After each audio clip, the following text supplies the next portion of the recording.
नमस्कार दोस्तों, मैं मुन्ना यादव आप सभी का स्वागत करता हूं मेरे YouTube चैनल पर। दोस्तों, आज मैं आपके बीच में आया हूं एक छोटी सी कहानी लेकर। दोस्तों, एक शहर में एक छोटी सी फैमिली रहती थी जिसमें पति, पत्नी और उनकी एक 3 साल की बेटी थी। ये छोटी सी फैमिली बहुत खुश रहती थी।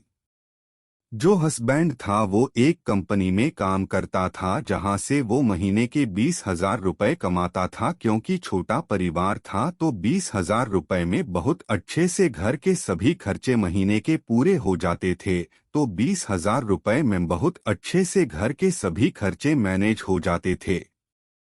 घर का किराया, उनके खाने पीने के खर्चे और भी दूसरे घर के जो खर्चे थे सब आसानी से पूरे हो जाते थे। और वे लोग महीने या 2 महीने में कहीं ना कहीं घूमने भी जाया करते थे।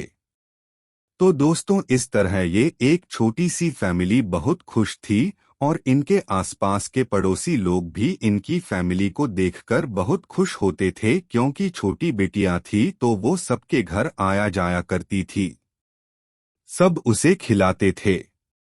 तो इस तरह ये एक छोटी सी फैमिली, पति, पत्नी और एक छोटी बिटियाएं सभी बहुत खुशी हुआ आनंद के साथ रहते थे। लेकिन दोस्तों, कहते हैं ना कि जहां धूप होती है वह छांव भी आती है, और जहां सुख होता है वहां दुख भी आता है। तो एक दिन पति अपनी कंपनी जाने के लिए घर से निकला और घर और कंपनी के बीच में ही उसका एक्सीडेंट हो गया और उसी जगह पे उस व्यक्ति की मृत्यु हो गई। अब एक पुलिस वाले ने उसके घर फोन लगा के पत्नी को जानकारी दी कि उनके पति की डेड बॉडी इस हॉस्पिटल में है। आप आपकी फैमिली के साथ यहाँ आ जाइए। पत्नी तो इतना सुनते ही चीख पड़ी, सदमे में आ गई, बेहोश हो गई। दोस्तों, मृत्यु किसी को भी किसी भी समय आ सकती है। अब उस व्यक्ति की डेड बॉडी को हॉस्पिटल से लाया जाता है। उसका अंतिम संस्कार किया जाता है। दोस्तों, इस दुनिया में जब भी किसी की डेथ होती है तो उसके परिवार में 3 तरह के लोग आते हैं। सबसे पहले जो आते वो दोस्त और यार होते हैं, हमेशा सहानुभूति लेके आते हैं। उसके बाद आते हैं रिश्तेदार जो हमेशा आंखों में आंसू लेकर आते हैं।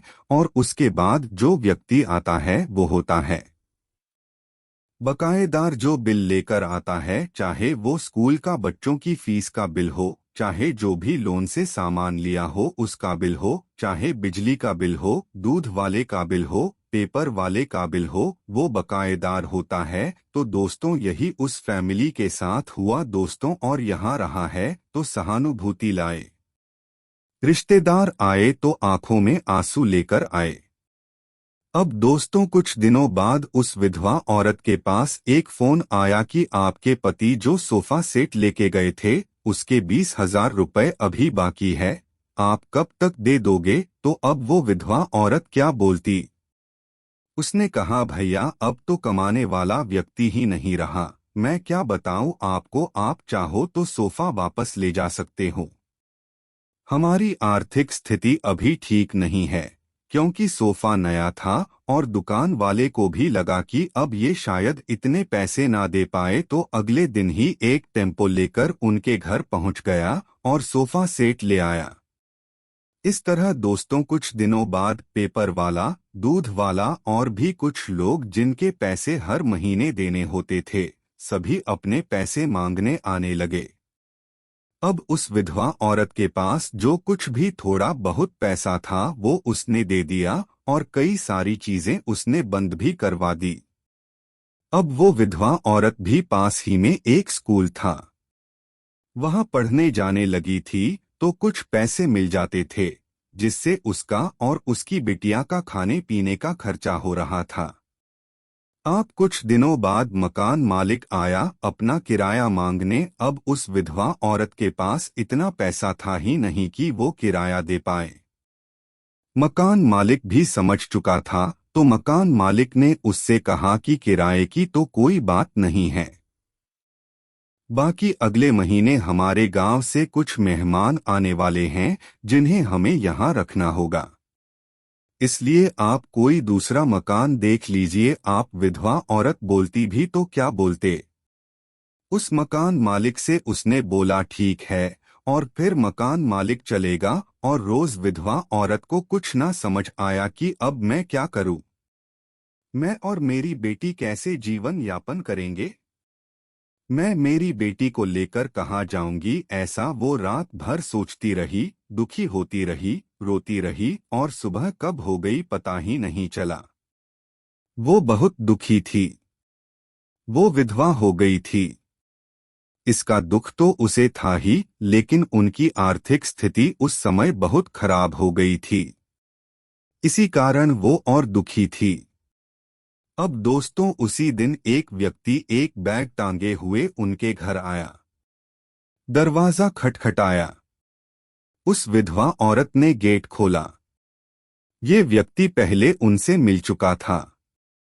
अब उस विधवा औरत को याद ना हो तो उस व्यक्ति ने अपना परिचय दिया कि मैं एक बीमा एजेंट हूं और 2 साल पहले आपके घर आया था और आपके इसी घर में बैठ के मैंने चाय पी थी और आपके पति को एक जीवन बीमा समझाया था। उन्हें पसंद भी आया था।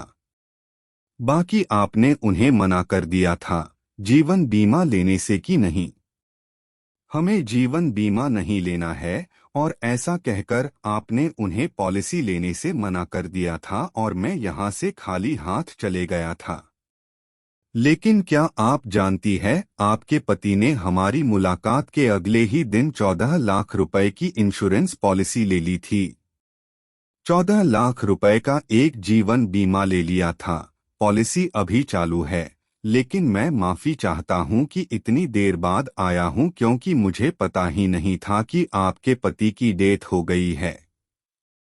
आपके पति ने कहा था कि इस बीमे की बात मैं आपको नहीं बताऊं बल्कि इसे राज ही रखूं, लेकिन अब जब आपके पति नहीं रहे तो अब आपको चिंता करने की कोई जरूरत नहीं है।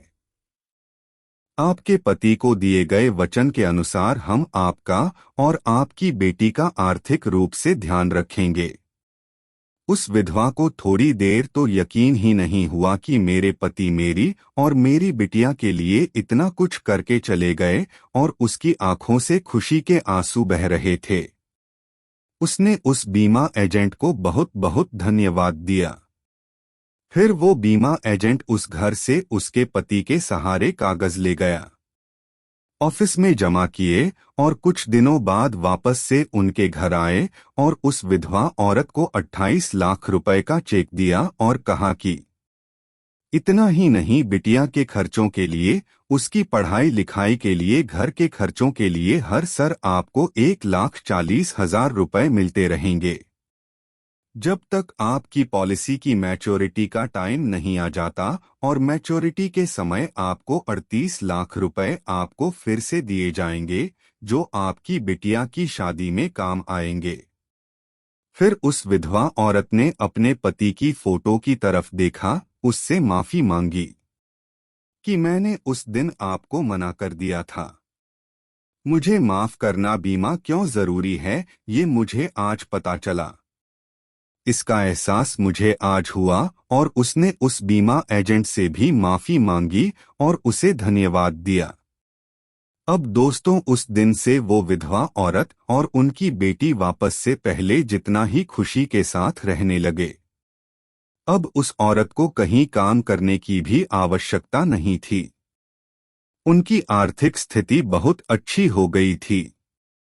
तो दोस्तों थोड़ा सोचिएगा, किसी व्यक्ति के जाने के बाद दोस्त और यार सहानुभूति लाते हैं, रिश्तेदार आंखों में आंसू लाते हैं, बकायेदार बिल लेकर आता है और बोलता है कि मैडम आप पेमेंट कब करोगे। तो दोस्तों वो एक ही व्यक्ति है जो आपके ना रहने पर आपकी फैमिली के पास पैसे लेकर जाएगा। उन्हें देने के लिए वो है सिर्फ एक बीमा एजेंट। तो दोस्तों अब इंश्योरेंस को इग्नोर मत कीजिए। आज ही अपनी फैमिली की आर्थिक सुरक्षा के लिए सही इंश्योरेंस पॉलिसी लीजिए और सही इंश्योरेंस पॉलिसी लेने के लिए आप मुझसे संपर्क कर सकते हो या आप अपने इंश्योरेंस एडवाइजर से भी संपर्क कर सकते हो। और दोस्तों, यदि आपको लगता है कि ये वीडियो और भी लोगों तक भेजी जाना चाहिए जिससे हर व्यक्ति समझ पाए कि जीवन बीमा क्यों जरूरी है, कि इंश्योरेंस क्यों जरूरी है, तो इस वीडियो को ज्यादा से ज्यादा शेयर कर